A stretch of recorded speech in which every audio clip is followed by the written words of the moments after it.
Captain Kim stood on the bridge of the Earth exploration vessel, Horizon, his eyes fixed on the view screen. The small rocky planet slowly grew larger as they approached. It wasn't much to look at. Mostly browns and grays with scattered patches of dull green near small bodies of water.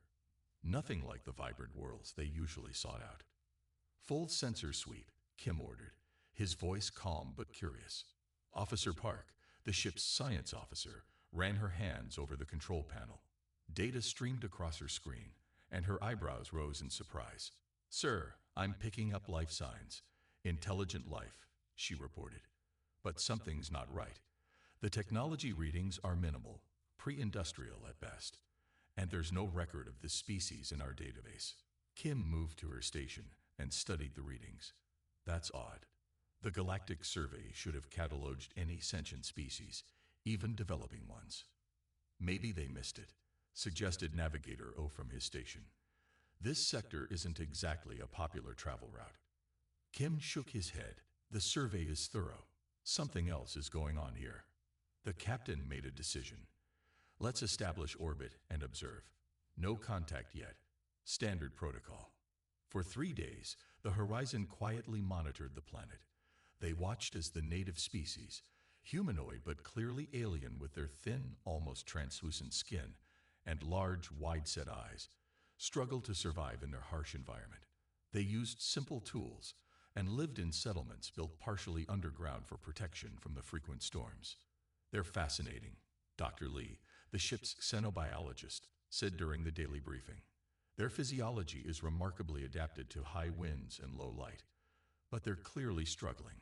Their food sources appear limited, and their shelters barely withstand the stronger storms." "Still nothing in any database?" Kim asked. Communications Officer Min shook her head. "No, sir. I've checked every archive we can access. It's like they don't exist officially." The decision to maintain distance became moot on the 4th day when their sensors detected a massive storm system forming over the planet's largest ocean. "It's going to hit the coastline settlement," Park reported grimly. "Based on its strength and their structures, casualties will be significant." Kim stared at the swirling clouds on the screen. Intervention on developing worlds was strictly regulated. Without understanding the species or their culture, contact could be disastrous. But watching them die when help was possible. "Prepare relief supplies and medical teams," he ordered. "We're going down." Several officers exchanged nervous glances. "Captain," Executive Officer Jun said carefully, "regulations state." "I know the regulations," Kim interrupted. "I also know what's right. We'll deal with the consequences later." As the storm made landfall, the Horizon's shuttles descended through howling winds. They landed at the edge of the settlement just as homes began collapsing under the force of the hurricane. The aliens flooded first, abandoning damaged structures to hide in caves as strange craft appeared from the sky. The human team worked quickly, erecting emergency shelters and stabilizing damaged buildings with portable force field generators. Dr. Lee spotted the first injured alien, a small one, perhaps a child, trapped under fallen debris. Without hesitation, she rushed to help, ignoring the rain pelting her protective suit. As she carefully lifted the rubble, the alien's eyes widened in terror. Its skin, thin enough to be partially transparent, rippled with color, changing from greenish-gray to a vivid blue that Dr. Lee guessed signaled fear. She could see its heart beating rapidly beneath. "It's okay," she said gently, knowing her words weren't understood, but hoping her tone was. "I'm here to help." The small alien trembled as she scanned it with her medical device. A broken limb, but nothing life-threatening. As she applied a temporary cast, other aliens watched from hiding places, their large eyes reflecting the strange lights of human technology. Slowly, cautiously, more emerged as they saw their young one being helped rather than harmed. An older alien approached Dr. Lee, moving with deliberate steps. It was taller than the others, with skin that had dulled to an almost opaque white. It made a series of clicking sounds followed by melodic tones. "I'm sorry," Lee said, shaking her head. "I don't understand." The alien placed 3 long, slender fingers against its chest, then pointed to the injured youngling, then back to itself. The meaning seemed clear. This was a parent or guardian. Lee nodded and gestured for them to approach. As the storm continued to rage, more injured aliens were brought to the human medical station. The universal translators recorded everything, beginning to build a rudimentary understanding of their language. By the time the storm passed, the humans had treated dozens of injured aliens and saved many structures that would have been destroyed. The initial fear had been replaced by cautious acceptance. 3 days later, the translators had processed enough language samples to enable basic communication. The older alien who had first approached Dr. Lee was named Ta, apparently a kind of leader or elder among them. "Your people come from stars?" Ta asked, the translator converting the melodic speech into somewhat broken English. "Yes," Kim answered, having joined the ground team once communication was possible. "We are humans from a planet called Earth." Ta's skin rippled with colors. Yellow and green patterns that the humans were learning indicated thoughtfulness or contemplation. "Long time, our stories say sky people come before. They look different from you. They not help like you help." Kim exchanged glances with Dr. Lee. "Other aliens visited your world?" Ta nodded, a gesture they had apparently adopted from watching the humans. "Long past time. Sky people bring our ancestors here. Then sky people leave. Never return. They abandoned you here?" Lee asked, shocked. "Yes. Our elders teach young ones to fear sky things. Stars mean danger." Ta gestured to the temporary medical center. "But you different. You save when storm comes." Over the next few days, more of the aliens, who called themselves the Nethera, began to interact with the human team. A young Nethera named Mun showed remarkable ability to learn human language, quickly moving beyond what the translators could manage. "We were taught to fear the sky," Mun explained to Kim as they watched repairs being made to damaged homes. "The stars have only brought us abandonment." "Do you remember where your people came from originally?" Kim asked. Mun's skin darkened slightly. "No memories of first home remain. Only stories of the great leaving." As the humans helped rebuild and provided medical care, the Nethera's initial fear transformed into curiosity and then gratitude. They shared what little food they had, strange but nutritious root vegetables, and a fish-like creature from the shallow seas. Dr. Lee conducted respectful examinations of volunteering Nethera, making a remarkable discovery. Their bodies contained genetic markers that appeared artificial. "Captain," she reported privately, "I believe the Nethera were engineered. Their adaptations to this harsh environment are too perfect, too specific. Someone designed them for this world, or designed them, and then left them here." Kim looked out across the settlement, where humans and Nethera now worked side by side repairing storm damage. "The question is, who would create a species only to abandon them? And why does no record of them exist?" As if answering his question, Officer Min contacted him from the horizon. "Captain, I found something. The Nethera do appear in one obscure file. They're classified as a non-viable species by the Galactic Council, recommended for developmental non-intervention." Kim's face hardened. "They've been deliberately forgotten." "What do we do now, sir?" Lee asked. Kim watched as Tai approached, carrying a handmade gift, a simple but beautiful carving of the horizon made from local stone. "We remember them," he said firmly, "and we make sure they're never abandoned again." Dr. Lee carefully placed a sample of Nethera tissue under her microscope in the ship's laboratory. 3 weeks had passed since first contact, and the horizon remained in orbit, Captain Kim having decided to extend their mission despite protocol. "Look at this," Dr. Lee said to researcher Song as he entered the lab. She stepped aside so he could peer through the lens. "See these gene sequences? They're artificial." Song studied the sample, his eyes widening. "You're right. This isn't natural evolution." "And that's not all," Lee continued, bringing up holographic displays of DNA comparisons. "I've analyzed samples from 12 different Nethera. Their base genetics are remarkably similar to 3 other species in the galactic database, all known labor species." Song looked troubled. "You think they were created as workers?" "I'm certain of it," Lee replied. "Their bodies are designed for efficiency in harsh conditions, enhanced lung capacity for thin atmosphere, reinforced skeletal structure for high gravity, translucent skin that maximizes vitamin absorption from weak sunlight. Every adaptation is too perfect, too specific. The lab door slid open as Captain Kim entered with Officer Park. "We found something," Park announced, activating her datapad. It was buried in a classified section of Galactic Council records. The Nethra are listed as a non-viable species with designation NV2173. Non-viable? Lee asked.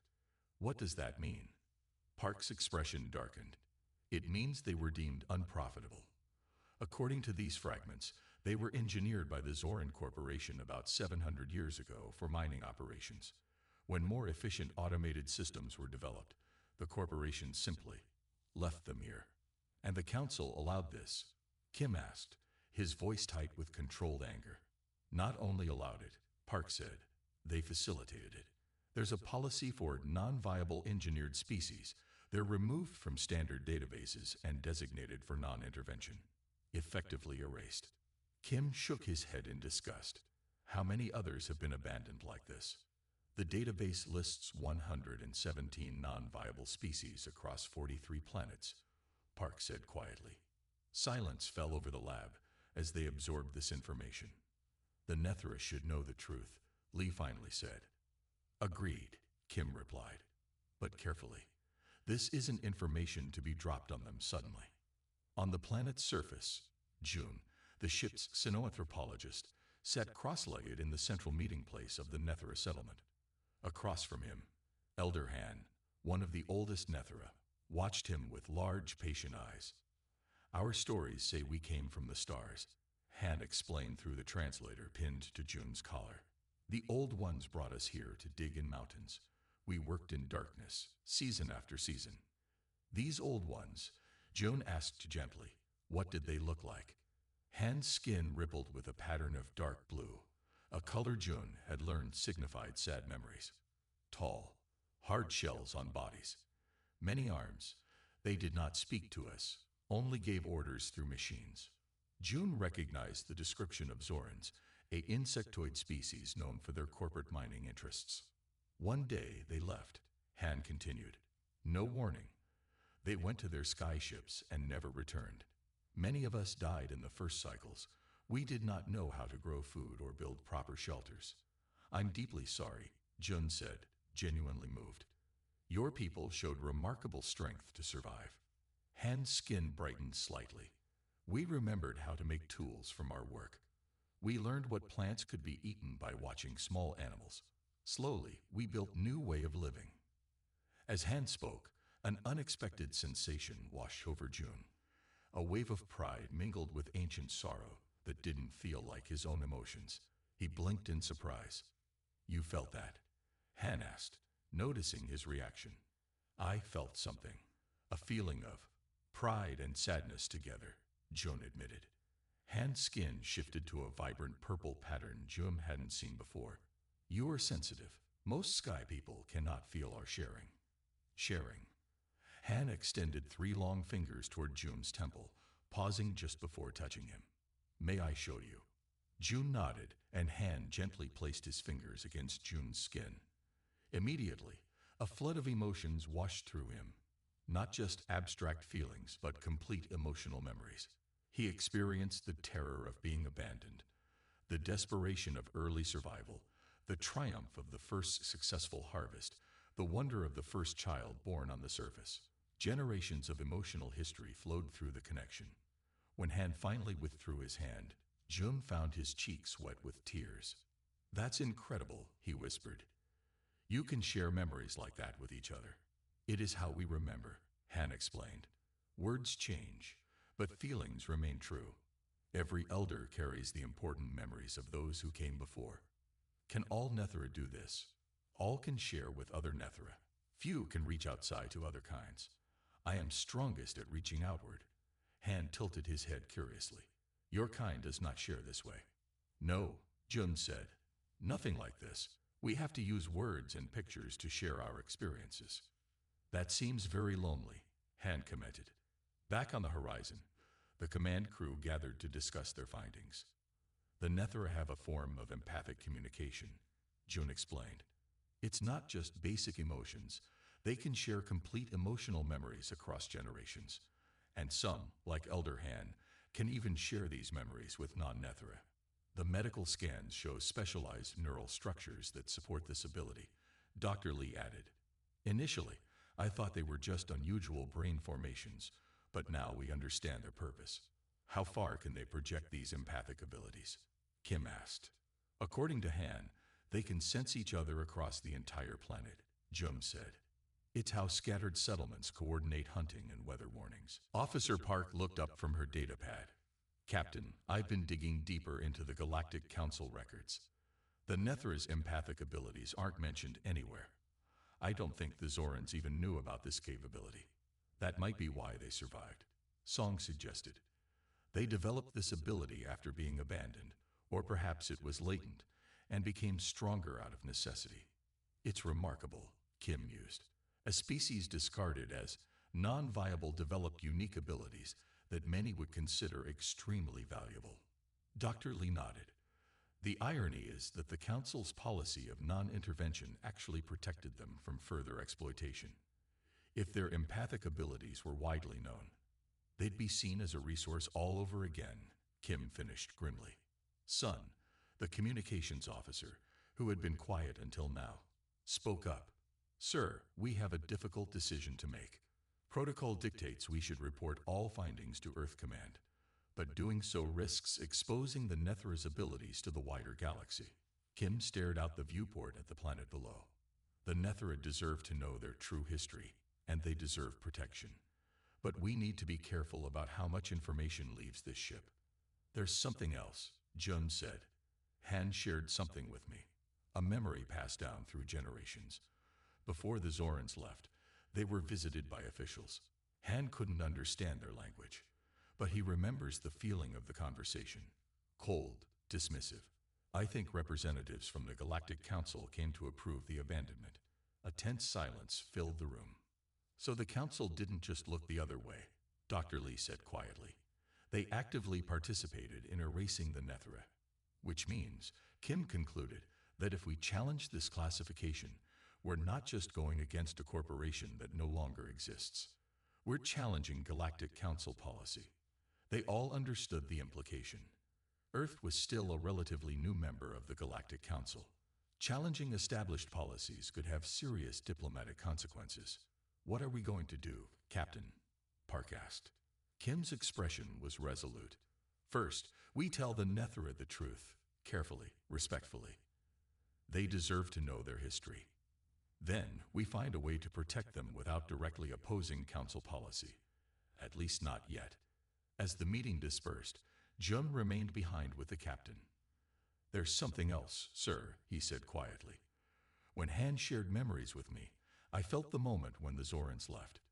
The Nethra weren't just sad or scared. They were heartbroken. Despite everything, they had developed a sense of loyalty to their creators. They thought they had done something wrong, that they had failed somehow. Kim placed a hand on Jun's shoulder. Then we make sure they understand that they didn't fail. The failure was not theirs. The next morning, Jun returned to the settlement, this time accompanied by Dr. Lee and Captain Kim. Elder Han was waiting, along with other Nethra leaders. Without words, Han reached out and placed his fingers against Jun's temple, and immediately understood they had discovered the truth. You know who made us, Han said, his skin rippling with complex emotions. You know we were tools. Yes, Kim acknowledged gently. But what matters is not how your life began, but what you've built here. Your people have created something remarkable out of abandonment. Han was quiet for a long moment. Then, to everyone's surprise, he extended his hand to Captain Kim. Would you like to feel how we see ourselves now? He asked. Kim hesitated only briefly before nodding. I would be honored. As Han's fingers touched his temple, Kim's expression transformed from uncertainty to wonder. The connection lasted only seconds, but when it ended, the captain's eyes shone with new understanding. Your people are far more than what they were created to be, he said with conviction, and we will help ensure the galaxy knows it. Captain Kim stared at the message on his screen, reading it for the third time. 6 weeks had passed since the Horizon's crew had discovered the truth about the Nethra. In that time, they had helped improve the aliens' farming methods, set up weather monitoring stations, and begun teaching them human language. The Nethra settlements were thriving with the new technology and knowledge. But now this. He called an emergency meeting in the ship's conference room. As the senior officers filed in, Kim noticed their relaxed expressions. They had grown comfortable here, proud of their work. That was about to change. A message from Earth Command arrived an hour ago. Kim began without preamble. Stellar Resources Corporation has filed official claim to this planet. Their survey ships detected large chromium deposits beneath the southern continent. The room fell silent. But this is the Nethra's home, Dr. Lee said finally. They've been here for centuries. Security Chief Tu's face hardened. Let me guess. The corporation doesn't acknowledge the Nethra exist. Correct, Kim confirmed. According to their filing, the planet is uninhabited by recognized sentient species. They cite the Galactic Council classification of the Nethra as non-viable. Can Earth challenge this? Asked Communications Officer Sun. Kim shook his head. Earth Command attempted preliminary diplomatic inquiries. The Council upheld the classification. Since the Nethra were engineered and abandoned, they have no legal standing. Engineer Juan, who had been working closely with the Nethra to improve their tools, slammed his fist on the table. This is wrong. Just because they were created doesn't make them less than any natural species. I agree, Kim said calmly. Unfortunately, the law doesn't. Stellar Resources has permission to begin operations in 30 days. What kind of operations? Dr. Lee asked, though her expression suggested she already knew the answer.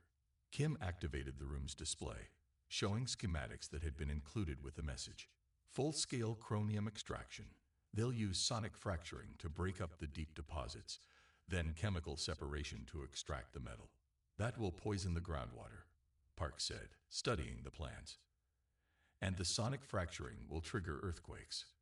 Within 3 years, most of this planet will be uninhabitable. What about the Nethra? Jun asked quietly. Not mentioned in any of the documents, Kim replied. As far as Stellar Resources is concerned, they don't exist. There must be something we can do, Sun insisted. Can't we appeal to Earth again? Or find another council member to sponsor the Nethra's cause? Kim nodded. We're pursuing all diplomatic channels. But Stellar Resources is moving quickly. Their preliminary team arrives in 2 weeks. The first mining ships follow a week after that. And what are our orders? Du asked, her voice neutral but her eyes sharp. Kim took a deep breath. We've been ordered to withdraw. Earth Command doesn't want an incident with the Galactic Council. We're to document the Nethra culture for the archives and leave before the mining operation begins. A heavy silence fell over the room. Document them for the archives. Dr. Lee repeated in disbelief. Like they're some extinct species. They're alive now, and we're just going to record their existence before they're wiped out. Those are our orders, Kim confirmed. And if we don't follow them, Lee challenged. Everyone looked at the captain. Kim stood and walked to the viewport. From this angle, they could see one of the larger Nethra settlements. Children played in an open area, sheltered from the harsh sun by the solar fabric canopies the humans have provided. Adults worked in newly organized fields or gathered at the community center where June held daily classes. Then we become shields, Kim answered simply. Du straightened in her chair. Sir, if you are suggesting we disobey direct orders. I'm not ordering anyone to stay, Kim interrupted. I'm making my own choice. Each of you must do the same. If you choose to return to Earth on the supply shuttle next week, there will be no judgment. He looked around at his crew, people he had served with for years. But I cannot abandon these people to die, not when we have the power to help them. One by one, the officers exchanged glances. The Horizon is my home, Engineer Juan said firmly. I'm staying. I promised the children I would teach them about the stars. Park added. I keep my promises. Soon, every officer had voiced their intention to stay, though all understood the potential consequences. Court-martial, end of career, possibly worse. Thank you, Kim said simply. Now let's plan how to protect an entire species with one exploration vessel. The next morning, Kim, Lee, and Jun met with Elder Han and the Nethra Council. They gathered in the central meeting space of the main settlement, sitting in a circle as was Nethra custom. We have difficult news, Kim began. As Jun translated, Han's skin darkened with concern. Several other elders showed similar color changes. Kim explained the situation as clearly as possible. The corporation, the mining plans, the threat to their world. He didn't sugarcoat the danger, but also emphasized that the Horizon crew would not abandon them.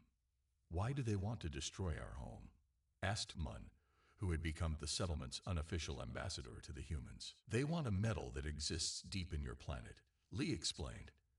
It's valuable to many species for building ships and advanced technology. If they need metal, we can help dig, offered another Nethra. That is what we were made to do. Kim shook his head sadly. The way they dig would poison your water and air. They don't plan to work with you. They plan to take the metal regardless of what happens to you. A ripple of blue-black fear passed visibly through the gathered Nethra. It is happening again, Han said quietly. The Sky People come. They take what they want, then leave us to die. Not all Sky People, Kim corrected firmly. We're staying. We will help you fight this. Han touched Kim's arm. A gesture of connection the Nethra rarely used with non-Nethra. Why would you risk yourselves for us? Because it's right, Kim replied simply. Han was silent for a long moment. Then, to everyone's surprise, he stood and addressed the gathered Nethra in their own language. As he spoke, a wave of emotion passed through the assembly, not just visible in their skin colors, but palpable even to the humans present. Some form of mass empathic communication was occurring. When Han finished speaking, every Nethra present placed their right hand over their chest in a unified gesture. What just happened? Lee whispered to Jun. I think they just voted, Jun replied, or maybe pledged themselves to something. Han turned back to the humans. We will not wait to be destroyed. We will stand with you to protect our home. Over the next week, the Horizon crew and Nethra worked together preparing for the coming confrontation. Engineer Huan taught willing Nethra to operate simple defensive systems. Dr. Lee and her team established secure underground shelters stocked with supplies. Officer Park modified the weather monitoring stations to also serve as early warning systems. Meanwhile, Captain Kim sent message after message to Earth Command, documenting the Nethra society and appealing for reconsideration of their status. Most went unanswered, but a few sympathetic officials sent coded responses suggesting that if the Horizon could delay the mining operation long enough, support might eventually come. The first Stellar Resources scout ship entered the system this morning. Officer Sun reported as the senior crew gathered for their daily meeting. They're maintaining high orbit for now, conducting detailed scans. Have they detected us? Kim asked. I don't think so. We've moved the Horizon to the night side of the moon as planned, and the reflective shielding is working. They likely assume we've already withdrawn. Good. Let's keep it that way for as long as possible. Kim turned to Security Chief Du. How are our defensive preparations? Du activated a holographic map showing the Nethra settlements and surrounding areas. We've installed perimeter sensors around the 3 main settlements.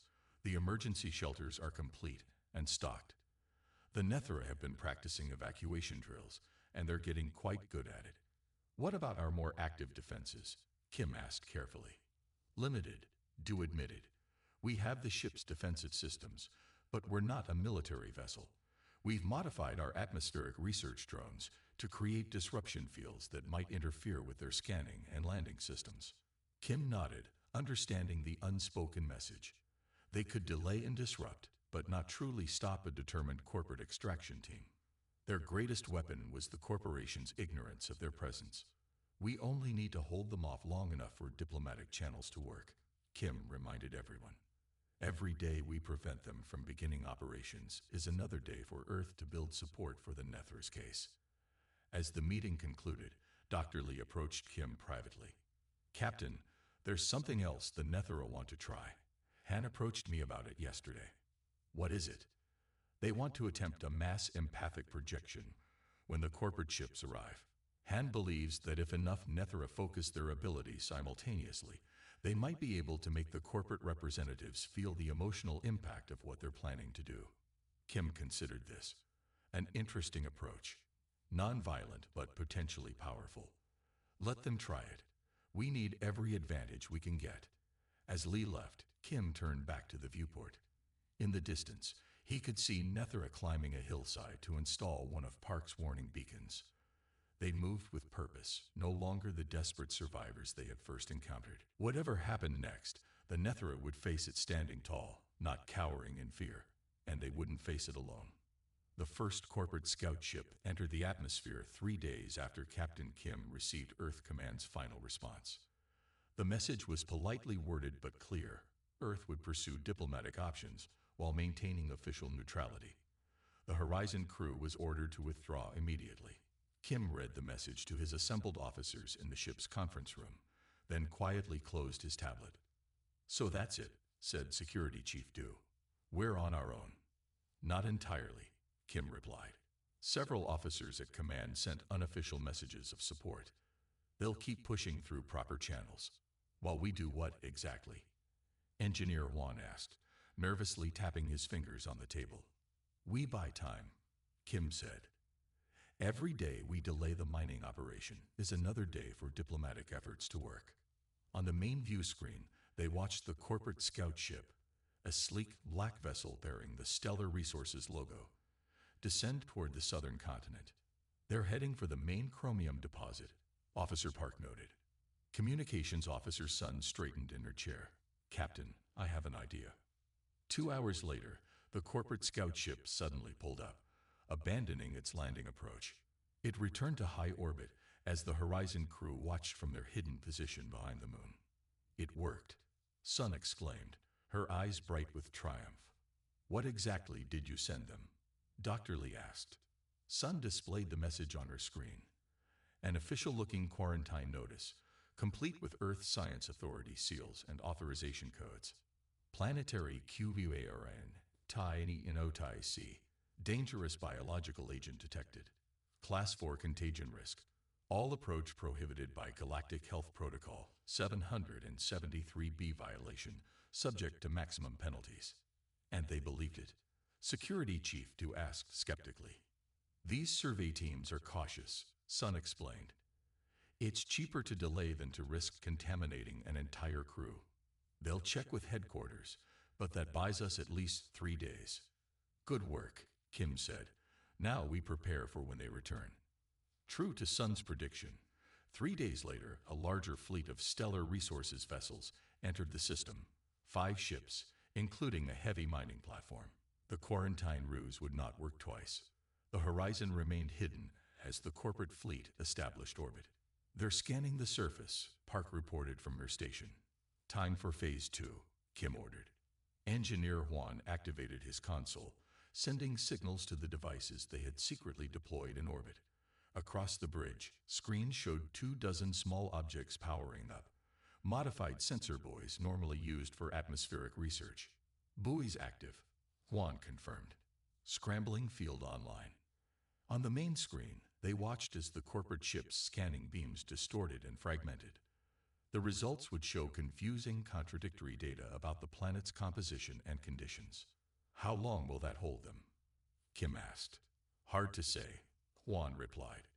"They'll realize someone's interfering eventually. Hours, maybe a day if we're lucky." The communication system chimed. "Captain," Sun reported, "we're receiving a transmission. It's directed at, well, whoever's jamming their sensors." "Put it through," Kim ordered.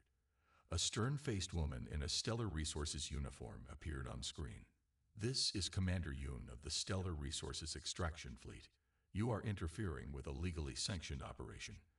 Identify yourself immediately." Kim nodded to Sun, who activated a voice-only channel that would mask their identity. "This planet is inhabited by a sentient species," Kim stated firmly. "Your operation would destroy their environment and their civilization." Yoon's expression didn't change. "There are no recognized sentient species on this planet. If you're referring to the engineered labor units, They are classified non-viable by Galactic Council Decree 477C. Now identify yourself, or we will take action to neutralize the interference. Kim cut the transmission. They're going to send ships to find our boys. Already on it, Du said. I've programmed the boys to change position randomly. They'll be hard to track down. That buys us more time, Kim agreed. Now let's proceed with the next phase. On the planet's surface, Jun worked with Elder Han and a group of Nethera, preparing for their role in the resistance. In the main settlement's central meeting hall, nearly 100 Nethera sat in a circle, their skin pulsing with synchronized colors as they practiced focusing their empathic abilities. The ship will be here soon, Jun told Han, checking the time on his communicator. Are your people ready? Han's skin rippled with determination. A bright orange pattern Jun had come to recognize as resolve. We are ready, the elder confirmed. When the sky people land, we will make them feel. Outside, the settlement appeared abandoned. The Nethera had moved most of their children and elders to the underground shelters built by the Horizon crew. Those who remained were either with Han in the meeting hall or positioned as lookouts. Jun's communicator beeped. They've launched landing craft, Park's voice informed him. 4 vessels, heading toward the largest chromium deposit. ETA 20 minutes. Understood, Jun replied. We're in position. He turned to Han. Remember, your people should stay hidden. Let them land and begin their survey. Then concentrate your empathic projection on their team. Han nodded. We will show them what destruction means to us. Aboard the Horizon, now move to a low-orbit position on the far side of the planet. Kim and his officers monitored the situation. Landing craft approaching the main settlement, Park reported. They'll be within visual range of the Nethera in 5 minutes.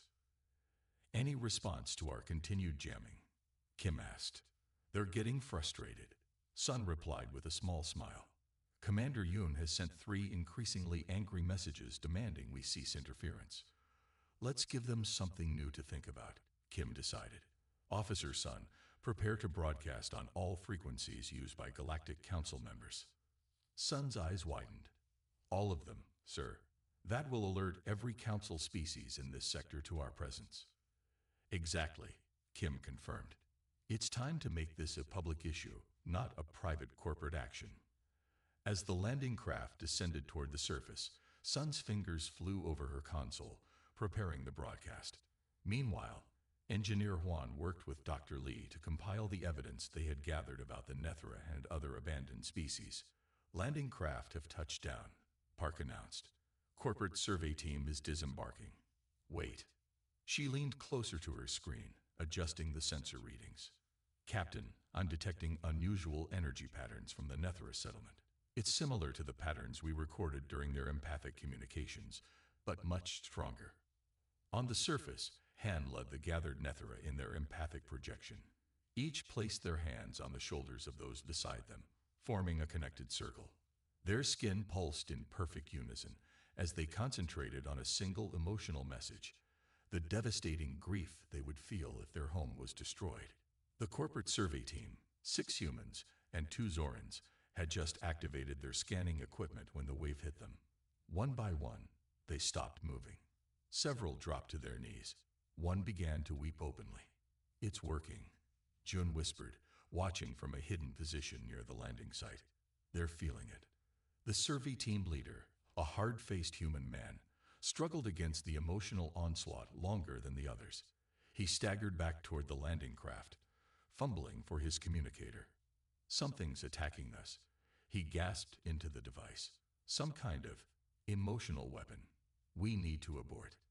He didn't finish the sentence before collapsing to his knees, overwhelmed by the projected grief. Now, Kim ordered as they watched the scene unfold. Sun activated the broadcast, sending it to every council frequency simultaneously.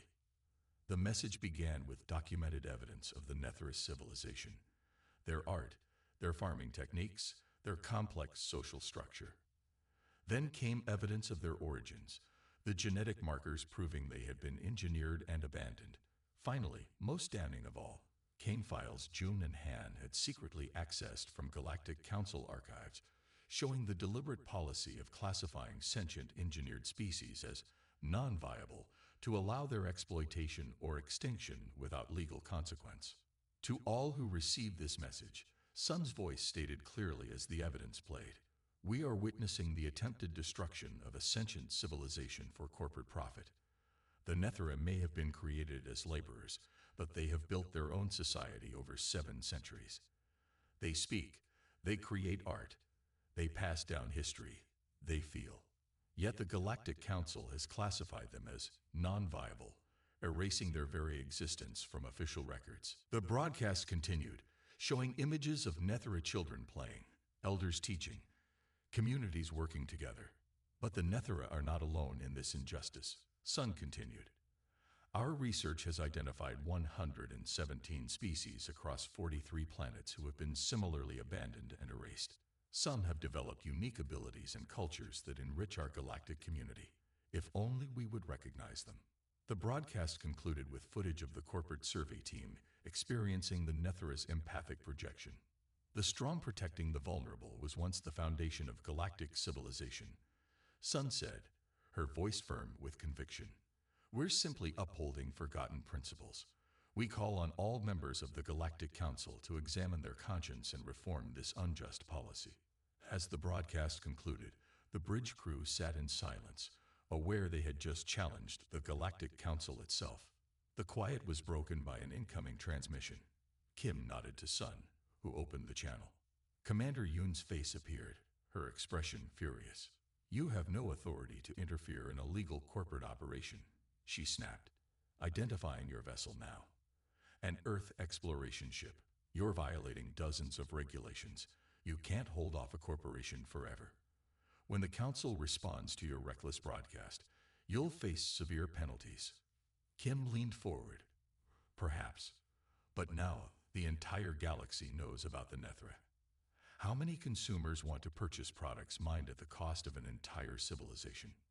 How many council members will support your operation now that the policy of abandonment is public knowledge? Before Yoon could respond, Sun cut in excitedly. Captain, incoming transmissions. Dozens of them. From all over the sector. Put them on screen, Kim ordered.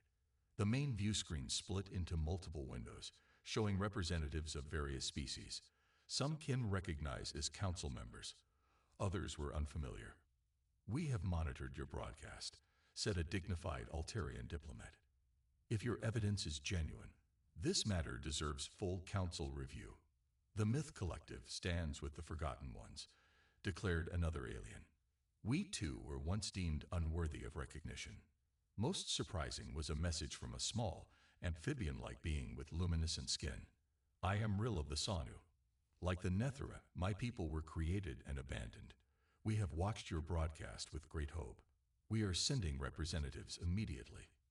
You've started something you can't control, Commander Yoon warned, still on her own channel. Stellar Resources will file formal complaints. File all the complaints you want, Kim replied calmly. But I suggest you withdraw your survey team. They seem to be having a rather difficult time down there. On the surface, the corporate team was retreating to their landing craft, visibly shaken by the empathic experience. As Yoon cut the transmission with a final glare, Officer Park reported excitedly, Captain, 3 vessels just entered the system. I've never seen configurations like these before. Hail them, Kim ordered. The screen showed the same amphibian being who had sent the earlier message. I am Rill of the Sanu, the alien repeated. Behind me come the Myth and the Javari. We too were abandoned as non-viable. We survived, we built, we remembered. Now we stand with the Nethera, as you have stood with them. 6 months had passed since the day Captain Kim and his crew had broadcast the truth about the Nethera to the galaxy. Those months had been filled with tense negotiations, passionate debates, and ultimately, remarkable progress. Today, the main Nethera settlement was transformed. Colorful banners hung between buildings, and a large platform had been constructed in the central gathering space. Representatives from 17 different worlds stood in a semicircle, wearing their formal attire and official insignia.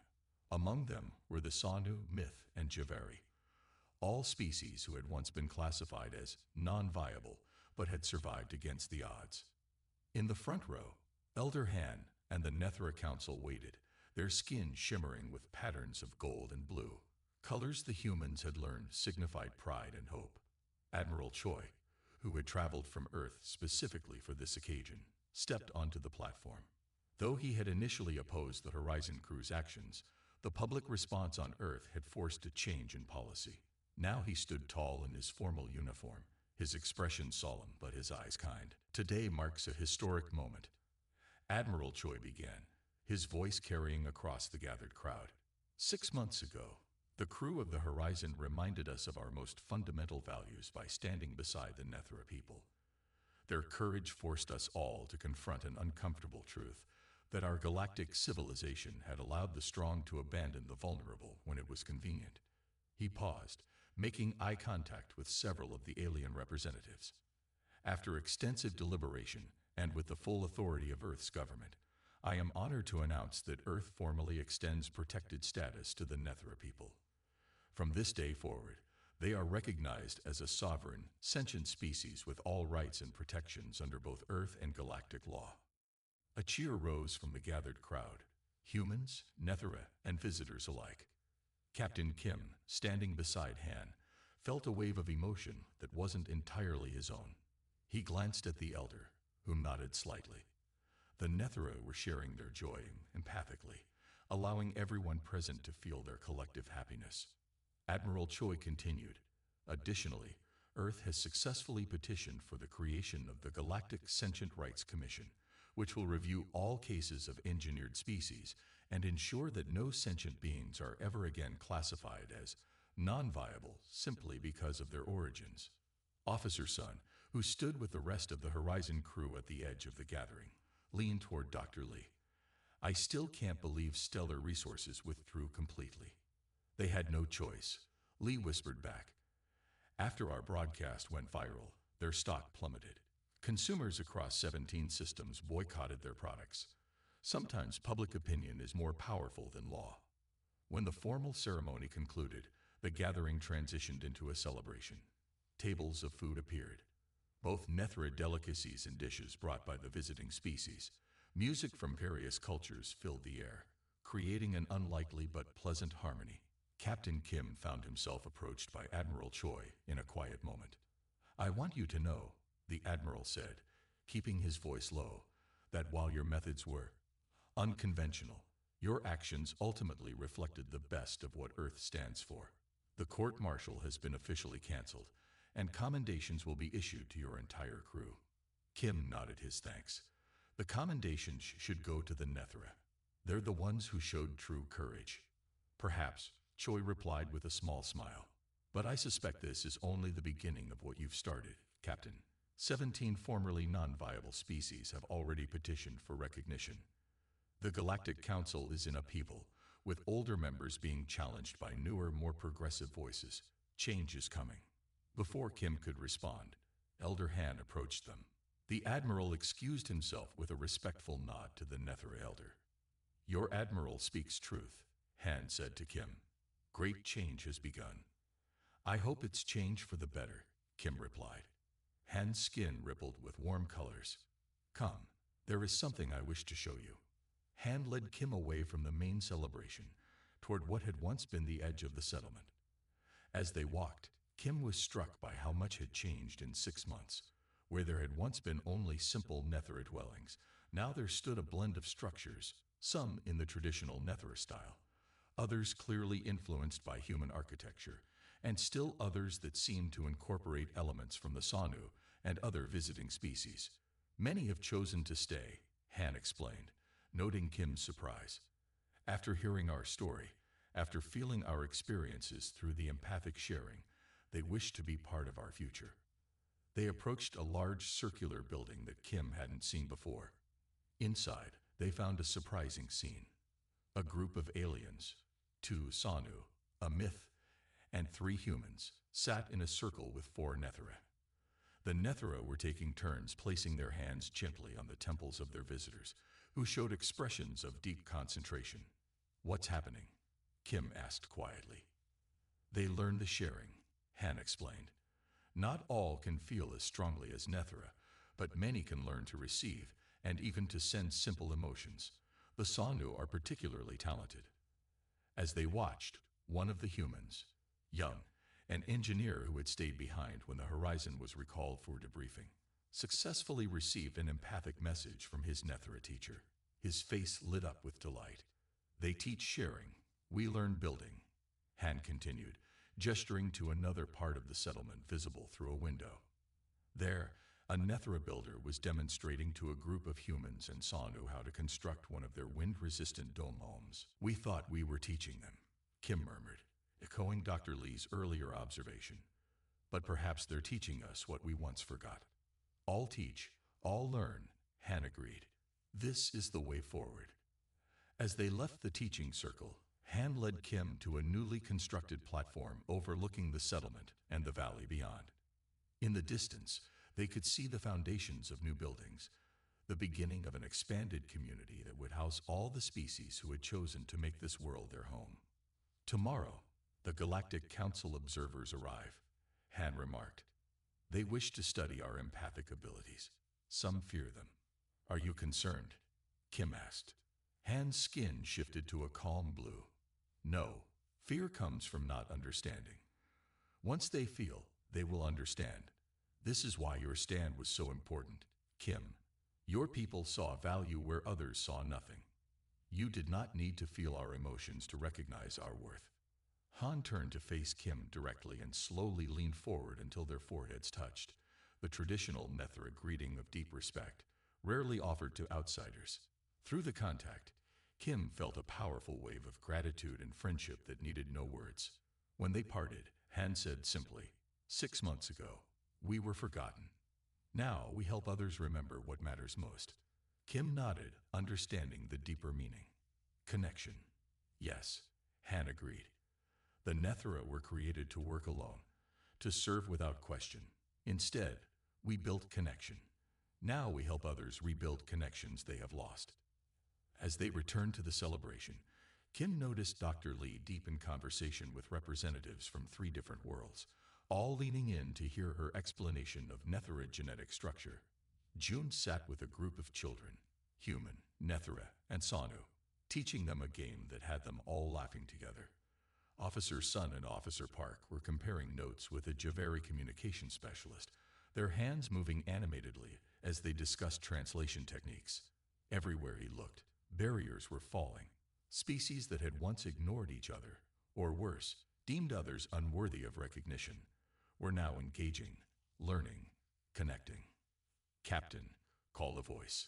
Kim turned to see Commander Jin, his new second-in-command since the Horizon had returned to duty. The council representatives have moved up their schedule. They'll be arriving tomorrow morning instead of evening, Jin reported. Also, 3 more formerly non-viable species have requested permission to send observers to the Nethra homeworld. Thank you, Commander, Kim replied. Please inform Elder Han's council and make preparations to receive the new observers. As Jin departed, Kim looked out over the thriving settlement once more. What had begun as a simple exploration mission had transformed into something far greater, a fundamental shift in how the galaxy viewed sentience, worth, and responsibility. The sun was setting over the Nethra world, casting long shadows across the celebration. Tomorrow would bring new challenges, new visitors, new opportunities to expand the growing network of understanding. But for tonight, Kim was content to watch as humans, Nethra, and a dozen other species shared food, music, and stories under the stars that had once represented abandonment, but now symbolized connection.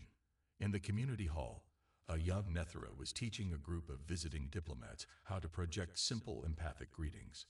Most were struggling, their faces scrunched in concentration, but a few were beginning to sense the emotional undercurrents. It's remarkable, Dr. Lee said, joining Kim as he observed the lesson. 6 months ago, the Nethra were alone, forgotten by the galaxy. Now they're at the center of a diplomatic revolution. Kim nodded. And to think the Galactic Council once classified them as non-viable. Well, Lee replied with a smile, I'd say they've proven quite viable indeed. Their settlement has doubled in size. 3 of their meditation techniques have been adopted by diplomatic corps across 4 systems, and their empathic abilities are being studied by the top xenopsychologists in the galaxy. From across the gathering, Elder Han caught Kim's eye and raised a hand in greeting. His skin glowed with patterns of contentment and pride, not just for himself or even his species, but for what they had all accomplished together. "You know what the best part is," Kim said quietly. "The Nethra have every reason to be bitter, to distrust other species after being abandoned. Instead, they've become teachers of connection. I think that's why their story resonated so deeply across the galaxy," Lee observed. "In a time when so many worlds were turning inward, focusing on competition and resources, the Nethra reminded us of something essential, that we're stronger together than apart," Kim finished. As night fell fully, the celebration continued under lights that mimicked the stars. The Nethra, once taught to fear the sky, now reached for it eagerly, their future as bright as the galaxies above.